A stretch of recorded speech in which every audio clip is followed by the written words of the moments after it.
জানতে সব সময় হয়তো সঠিক সিদ্ধান্ত সকল সময়ে হয়তোবা সিদ্ধান্ত সঠিক নেওয়া যায় না।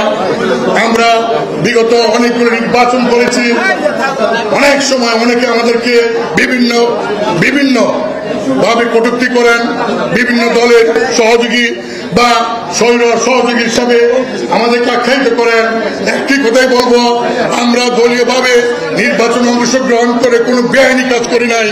যদি নৈতিকভাবে কোনো ভুল হয়ে থাকে, যদি নৈতিকভাবে কোনো ভ্রান্তি হয়ে থাকে, তাহলে সেই জন্য আজকের দিনে এই কাউন্সিলে দাঁড়িয়ে জাতীয় পার্টির পক্ষ থেকে দেশবাসীর কাছে আমরা নিঃশর্ত ক্ষমা চাই। আমরা সকল রাজনৈতিক দলকে অনুরোধ করব, জাতীয় পার্টি একটি শান্তিপূর্ণ ভাবে রাজনীতি করার দল। জাতীয় পার্টি একটি আধুনিক গণতন্ত্র মানা মডার্ন ডেমোক্রেটিক পার্টি। সেই দলকে নিয়ে আমরা দেশের মানুষের সামনে এগিয়ে যেতে চাই। সকল নিয়ম কানুন আইন মেনে আমরা এই কাজগুলি করব। সেই জন্য বাংলাদেশ সকল রাজনৈতিক দল, সরকার সহ সবার কাছ থেকে সহযোগিতা